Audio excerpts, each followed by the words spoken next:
Hello, everyone. Good morning. Happy Monday. I hope you're doing really good today. I'm feeling fancy as can be. I've had coffee. The sun is out. It's perfect for my energy levels. If you're new here, my name is Madeline. Nice to meet you. I'm a full-time artist and author, and today I'm going to be doing like a little Monday doodle, a little Monday warm-up page. I recorded this audio once, and my cat was like all up in there, so we're going to be doing it again, and that's all right. I love chatting with you guys. We're just going to be starting with a little frame here. I used to draw a lot of frames in my sketchbooks. I think a page full of these little frames with totally unrelated doodles. It's a cute look. I think it looks really good. It makes the sketchbook look a lot more polished, which is never important, but is satisfying sometimes. So I thought I'd go over a couple of things during this video. The first being how I got started as an artist. I don't think I went over that last week. And so here we are. It's a good opportunity to fill you guys in on my origin story. When I was about 13 years old, I went camping with a friend, and she brought a friend, and that friend brought her copies of the Legend of Zelda manga series. And I saw those and I was like, oh my God, that exists? And my mind was blown. And immediately after that, I went to Barnes & Noble and bought my own copies. And a few weeks later, my grandma took me to Michael's to buy some yarn. I believe she was teaching me how to knit a hat. And Michael's used to have these bookshelves at the checkout, which, they teach you how to do a new hobby.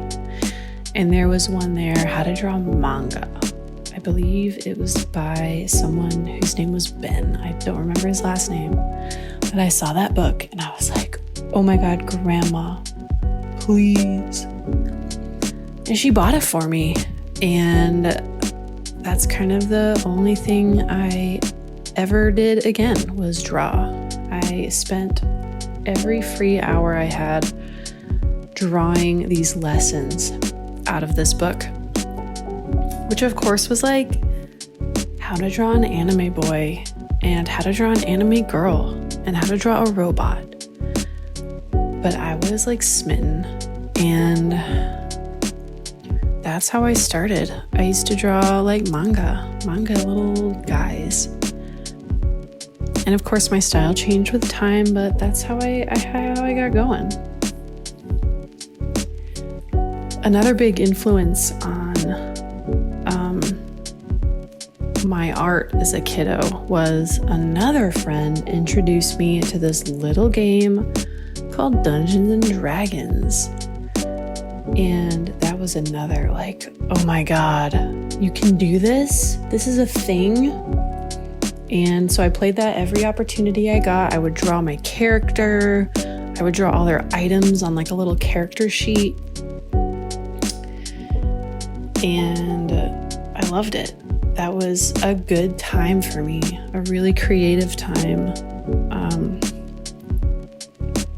And I don't play D&D so much anymore. It's schedules and friends living a million miles away. Makes it kind of difficult to do that sort of thing, but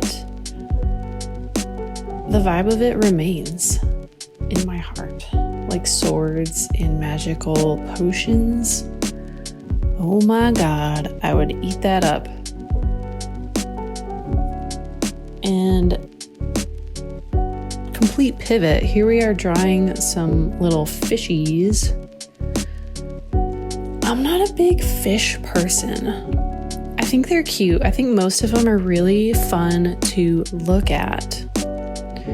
But other than that, I'm not a fan of interacting with them. Like catching them or eating them or touching them is not my scene. My boy loves fishing. So I get to look at fish pretty frequently. And that's about as close as I want to get.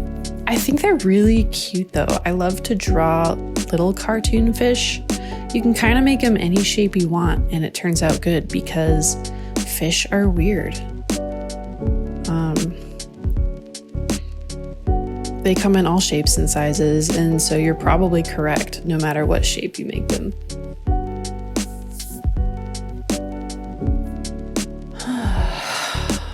What else I have on my list here to talk about burnout?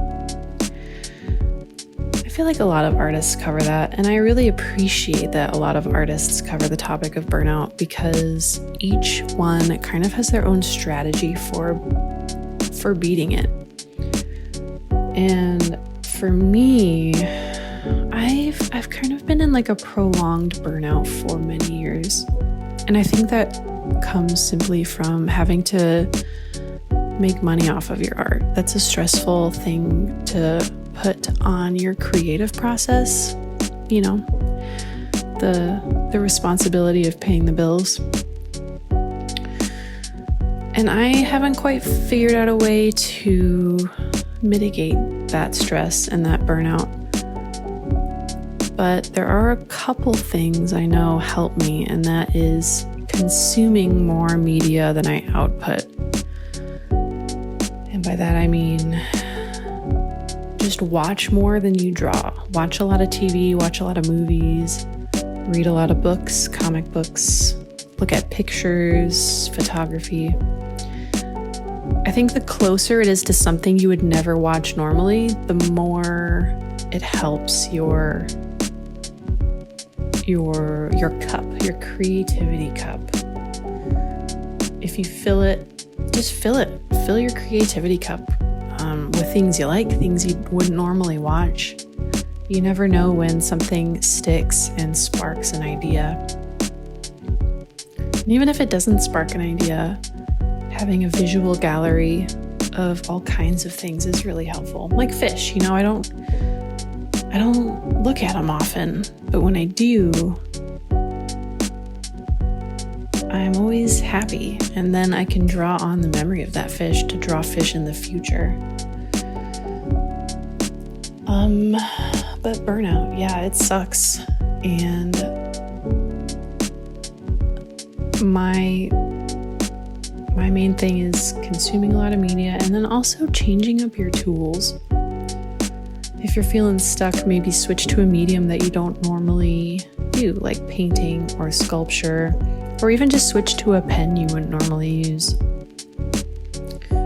That can be a good way of kind of snapping your brain out of the rut that you're in and reminding yourself like, oh shit, I can draw whatever I want. And I'll have moments like that where I'll just kind of remember that I am like a free individual and I can draw whatever I want. It's crazy how you have to remind yourself that sometimes. And continuing with the fish theme, here I am drawing a tin of sardines.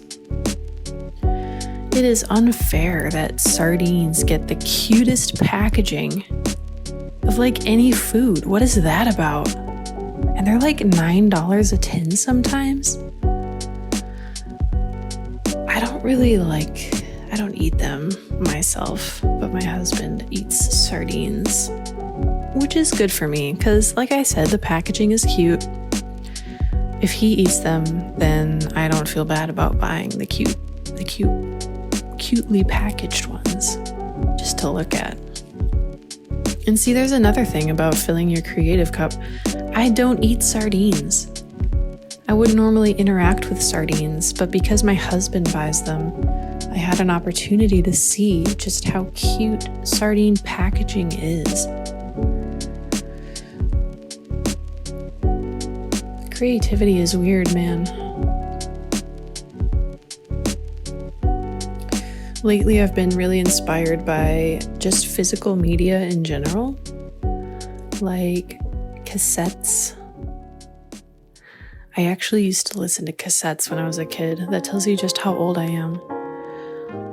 So cassettes or like CD cases, books, zines, magazines, brochures.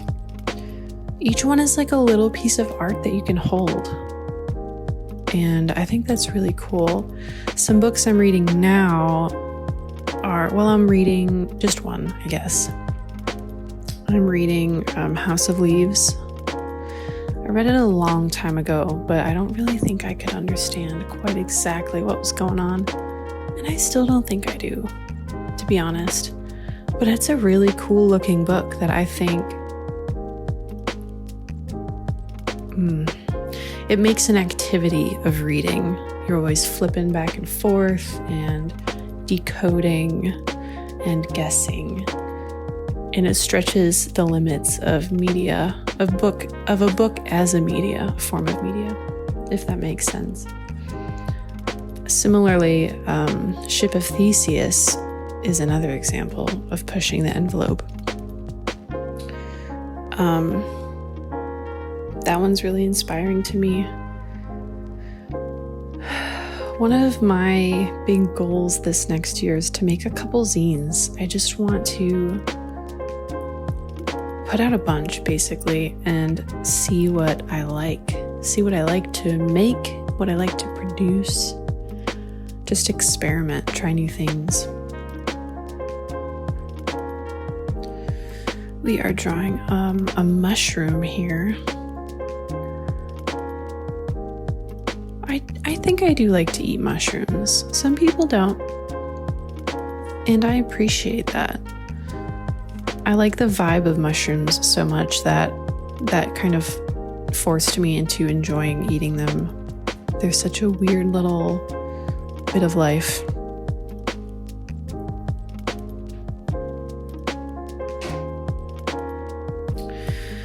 Moving on to the next topic on my list, I have, do brushes matter? And that's a good topic, I think. I kind of went on a roller coaster ride with my opinion on this question back when I was first starting digitally. I was like, oh my God, if I could just get the right brush, I would be so much better than I am now. It would fix me, basically. And then I progressed, in my art journey, and I did a 180, not a 360. I did a 180, and I was like, brushes don't actually matter. People need to stop asking what brush other artists are using, because it doesn't matter. And I thought that for a long time, but I revisited that question recently, and I did a total 360. I think brushes do matter a lot in certain situations. When you're first starting out, I think you could use any media. Not media. I suppose any media. You could paint, or you could use crayons or digital. Any digital brush. It doesn't really matter. As long as you're practicing, you'll be improving. So brushes don't really matter when you're first starting out. But as you become more seasoned, I think they start to matter more. Kind of like, you can learn to cook with any quality of ingredients, but as you get better and as your tastes become more attuned, you can see the very subtle differences that the higher quality spices bring to your dish. I think once you get further along in your art journey, finding the right brush for your art style makes a big difference. I use one very specific brush in Procreate, and it's kind of the only one I use. It's the Narinder. I don't know if that's how you say it. It came standard with Procreate. And if I tried to use a different brush with my art style, it would totally change the feel of my art. So I guess what it comes down to is it doesn't matter when you're practicing, but brushes do matter if it matters to you. Maybe you're an artist that likes to change things up. Maybe not. I don't even know if that makes sense, but different brushes can lend a different flavor, and once you get better at art, it's fun to play with that. And that's that. That's that on that.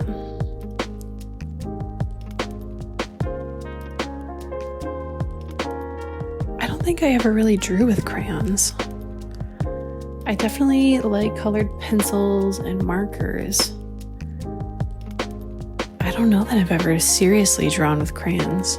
That would be fun to experiment with. I love the smell of a box of crayons. Is that crazy?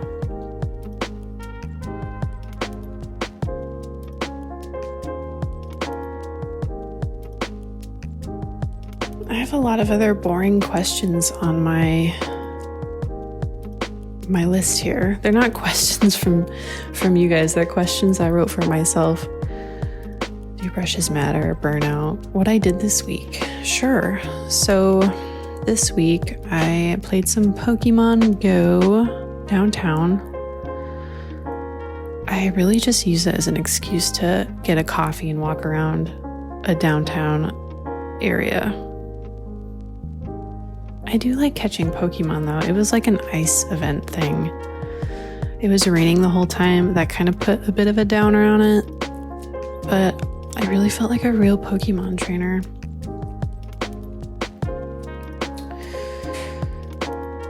What else did I do this week? Honestly, I'm like a huge homebody. I mostly just stay home unless I have to go out. I like to go for runs and stuff. I like to watch TV. I've been watching the Netflix adaptation for Anne of Green Gables. Oh my God. I used to listen to the radio play of that like on repeat as a kid. So watching this TV adaptation has been such a joy. It's been so fun. I've been playing Pikmin 4, which started out as a relaxing game, but quickly became a stressful game as it got harder. The Pikmin screams as they die. Oh my God. They did not need to go that heart-wrenching on that. I've never played a Pikmin game before. This is my first one. I don't know anything about the previous ones. I don't know if they're similar. Let me know if they're worth playing. I mean, I'm sure they are. They're super popular. Okay, here we are. This is my whole collection of copics here. Copics? Copics? It's copics in my heart. My heart tells me it's pronounced copics. We picked like a cyan, like a greenish blue and a yellow. Value-wise, they're very similar. We'll see how it turns out. And again, this is mostly for fun, this part here. It doesn't really help me with anything. Maybe it warms up my hand a little bit, but it's just like a little coloring page. I used to do a lot of coloring pages before I started drawing, like pre-5 years old. My favorite things to color in were like mermaids and centaurs and Pokemon. A pretty good collection right there, if you ask me. My next warm-up page should be drawing Pokemon from memory because that would be a hoot. That would be ridiculous. Just coloring around the fish here.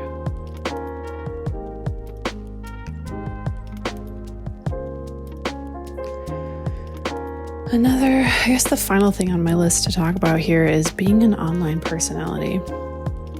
So I was homeschooled as a kid, and my art journey began quite a few years before I was ever online. I think I finally signed up for DeviantArt like 3 or 4 years after I had been drawing, and it was drilled into me, internet safety. Don't share any details about yourself. Don't share your name. None of that. And I think that kind of stuck with me because even now I have a really hard time being vulnerable online. I have a hard time connecting with people, especially on Instagram. I feel very separated from the people that follow me. And I hate that. I would love to be the kind of person that can make online friends and make connections with people online. And so far, YouTube videos seems to be a really cool way to do it. Talking about myself and introducing myself has been so much easier in video format. And doing the voiceover, I don't have to feel stressed about getting things right on the first take or anything like that. This is a really low stress way for me to dip my toes into the world of being myself online. And I'm really grateful for that opportunity. Sometimes I'll see other artists that just effortlessly make friends online, and I'm like, oh my God, I wish that was me.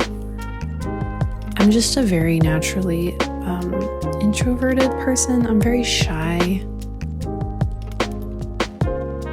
I grew up quite isolated. I didn't really go to school. I was homeschooled, and I was just, I don't know, I've always had some social anxiety, but I don't feel that with YouTube videos, which is crazy to me. I would just think that being on camera is 1,000 times worse than, I don't know. It's a journey that we're both on together here, you and me. We're figuring it out as we go. But to sum it up, I'm really enjoying it. I'm really enjoying filming these, and it holds me accountable to actually do some warm-ups, and it pushes me to think about my art in a way that lets me talk about it and share it with you guys. So, sincerely, thank you for joining me. I'm almost done here, so I'm gonna get going, but I'm excited to see you next week. I'll be posting Mondays, and if I don't, you have my permission to tell me to post. I was gonna say you have permission to come and bully me, but I don't want that. So, yeah, this yellow looks all right. I'm pretty happy with how this turned out. Stay tuned to the very end to see some bonus footage of my cat. And I will see you guys later. I love you guys. And yeah, bye.